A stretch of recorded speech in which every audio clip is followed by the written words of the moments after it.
We ready to go, Oklahoma? I believe that we are. I believe we are as well. Before I just go on my little rant, what you think?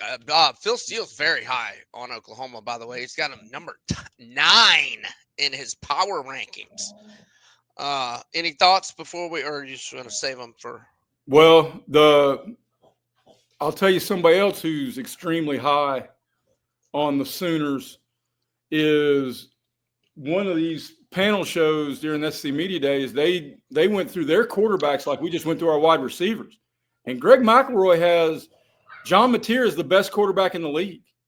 And was it Chris Doering that was also super high on him yesterday? I don't know, but both of them. Well, it was one of them had Rodgers' brother also had Mateer top 5, but McElroy had him 1.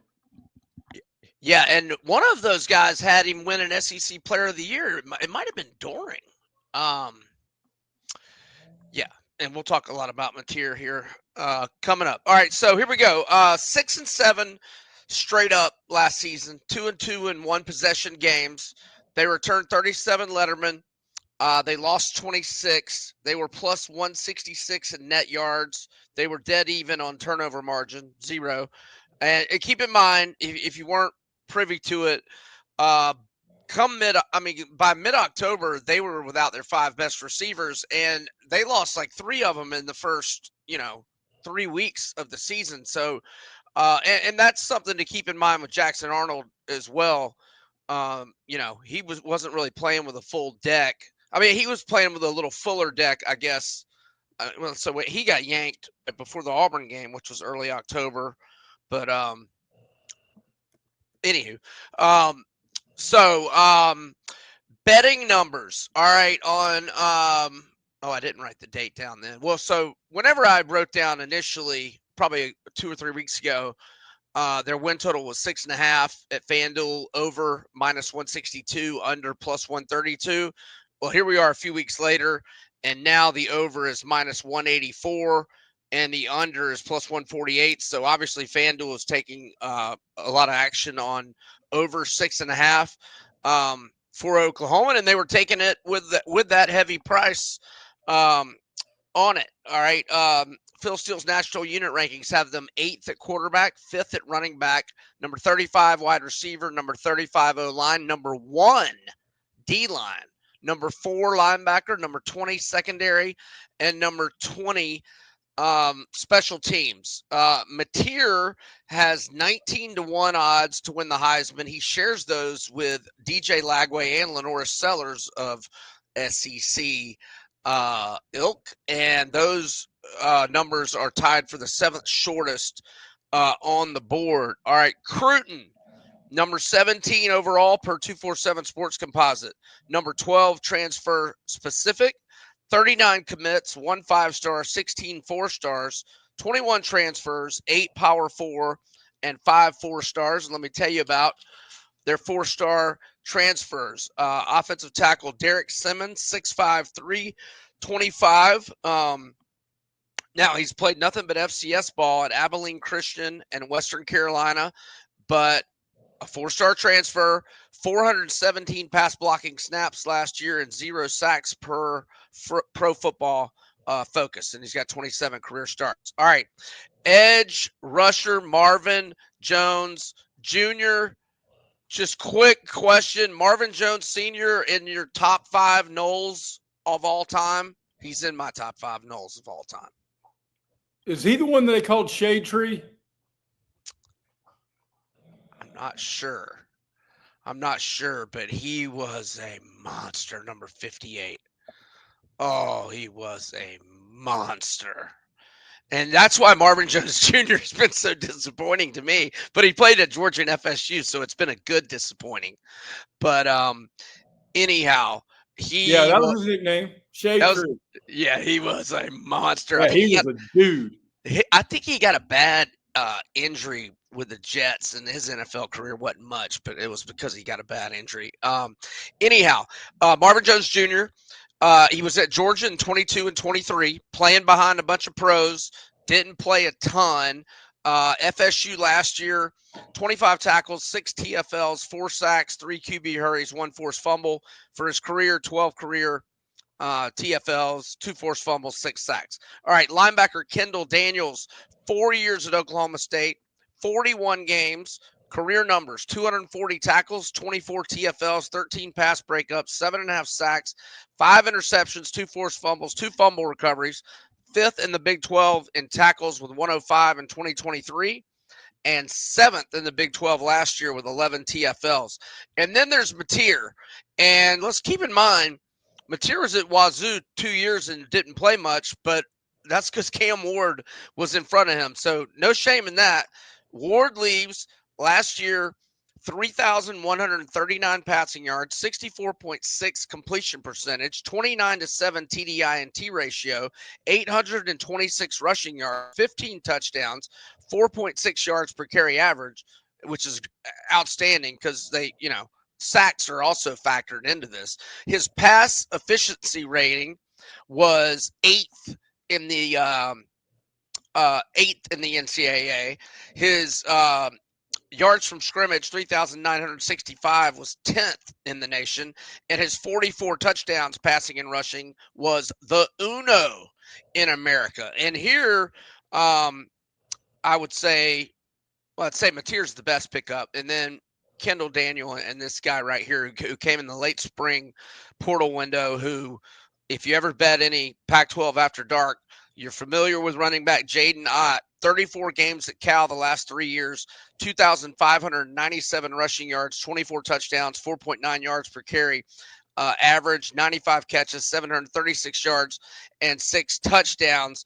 And I'll mention he had 5.3 yards per carry as a freshman and sophomore. Last year, when he was dealing with injuries, that dragged his career yards per carry down. And I want to mention another guy, a 3-star transfer from Arkansas, Isaiah Satania, who certainly is not thought of well in the Greeson household after that 3rd and 19 touchdown catch at Jordan-Hare last year. He can help them on special teams and as a receiver. All right.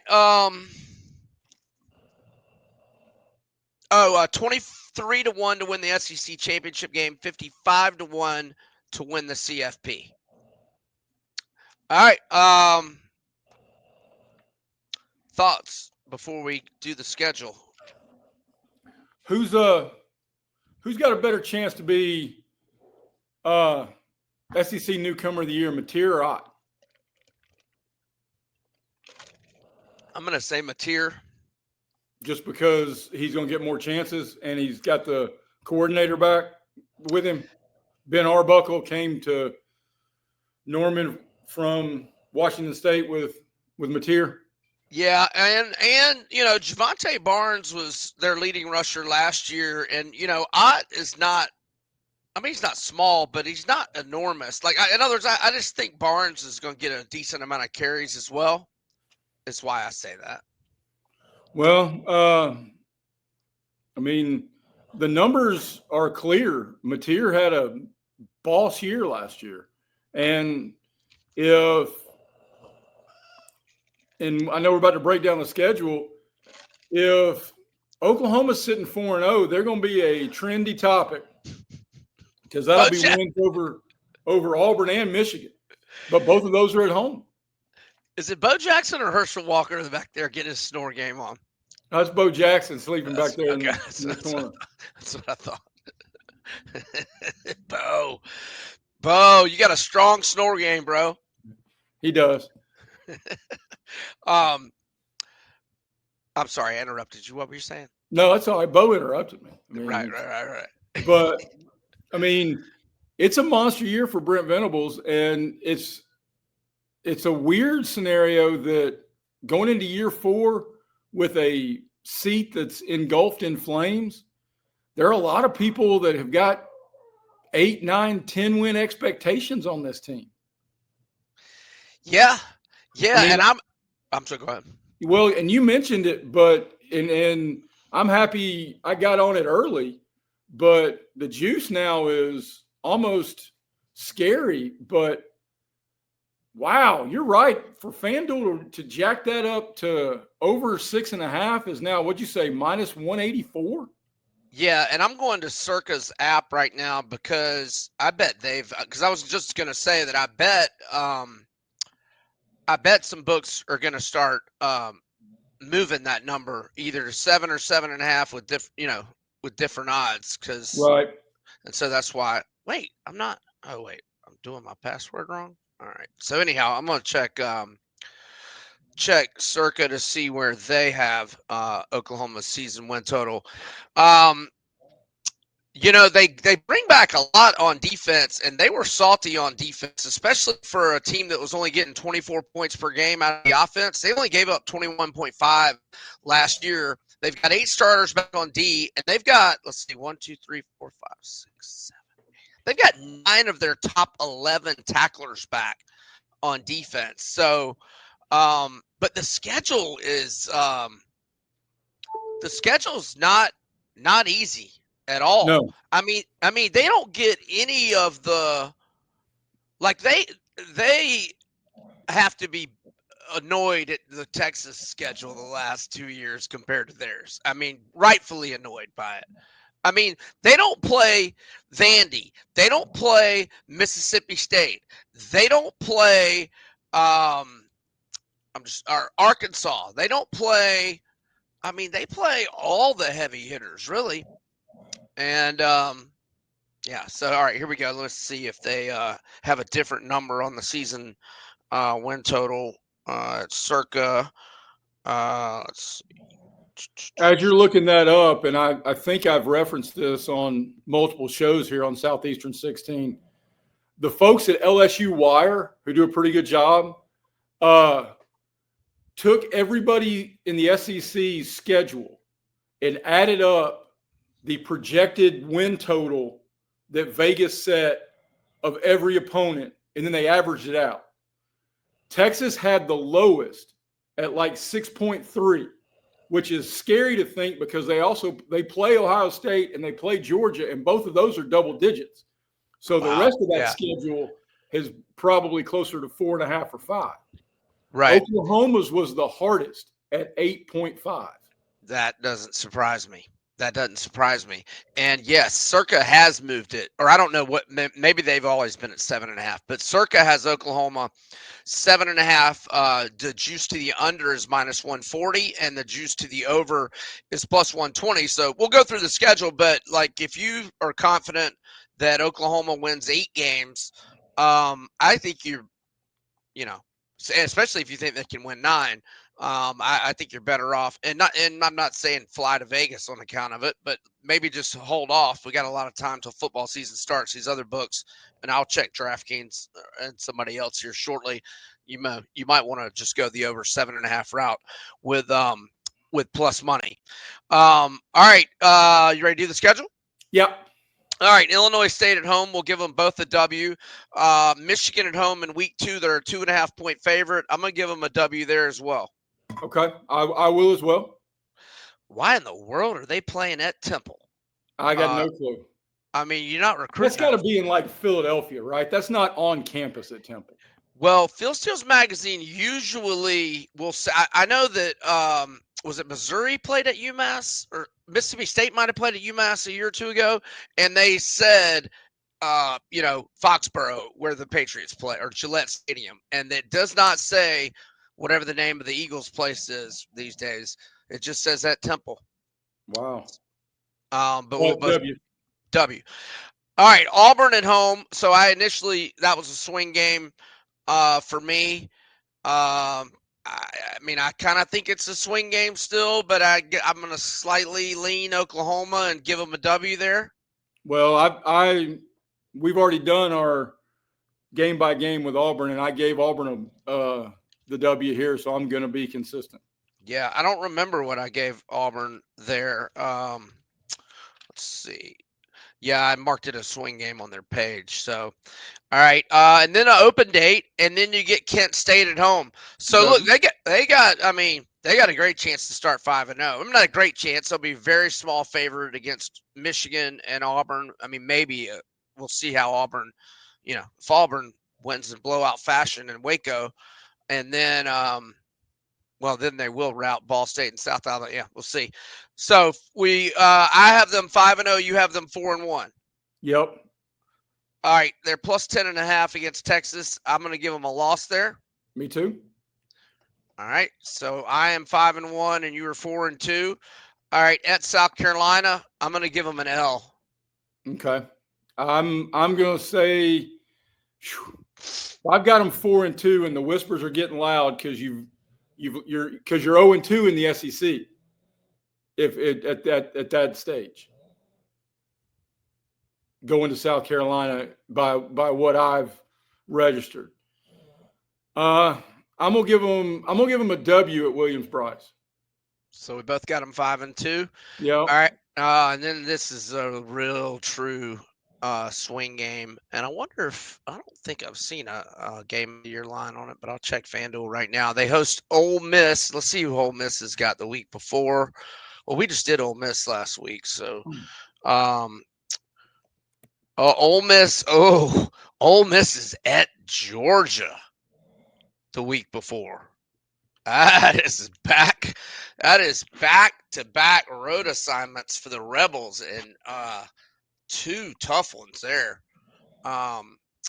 Shoo. I'm gonna go W for Oklahoma there. I am too, Brian. What did we do? I guess we did that last week. I think we did. I think we gave. I think we're staying true to what we did because of the after Georgia fact. Yes, yes. Now, oh boy, this is a brutal 4-game stretch. It started with Texas, then it's at South Carolina, then it's Ole Miss at home, and then it's at Tennessee. Ooh, that's a tough one. We haven't done Tennessee yet, so we don't know what. Hey, you're not done because after the bye week, you've got. Oh, I know. Oh my word! This schedule's brutal. Yeah. Let me see what Phil Steele ranked the schedule in terms of his toughest schedules. It's got to be top 5. Got to be. He only ranked Florida's number 12.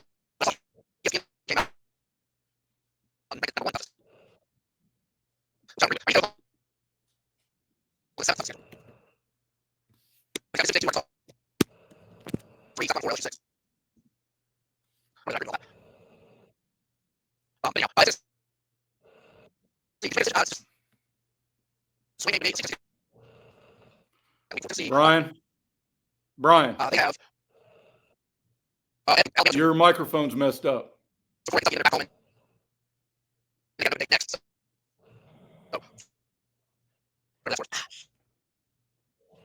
I'm gonna say L.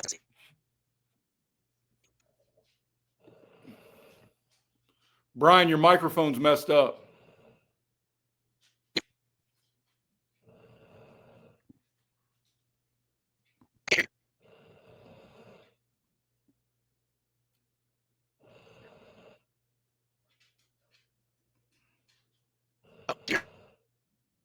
Well, and it's choppy. It's like I hear stuff, but it's not.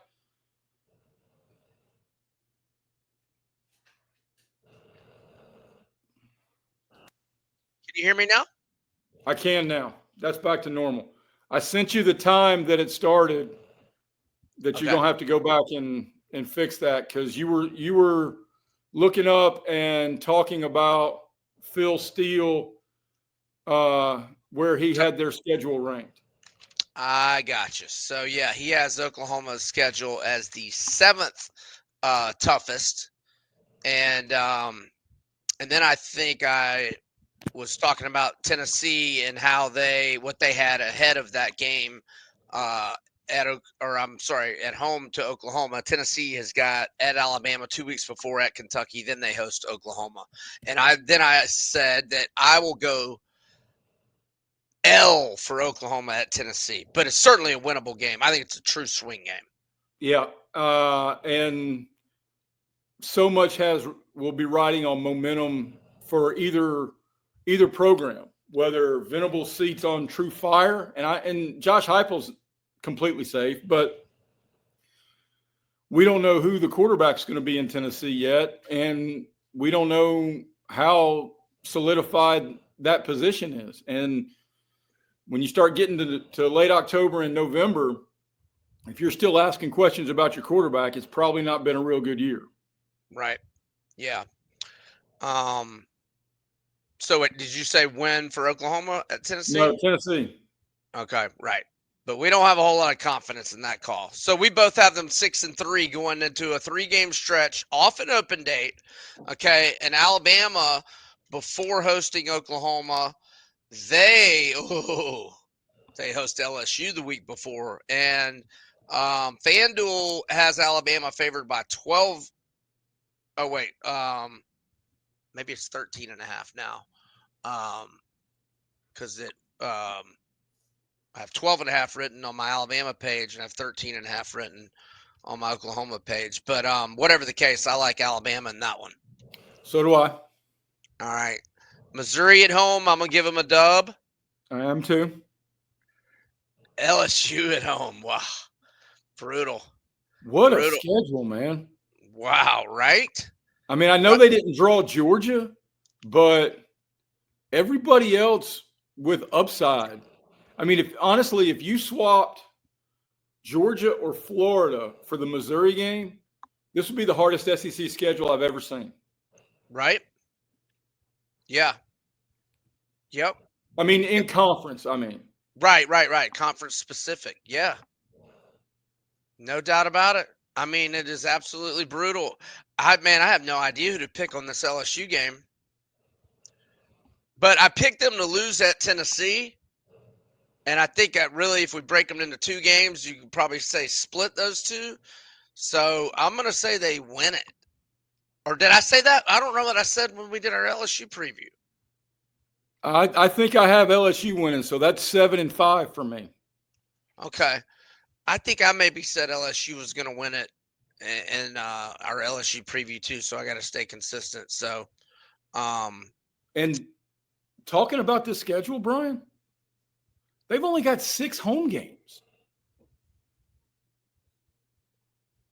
because you play at Temple and the Red River rivalries in Dallas.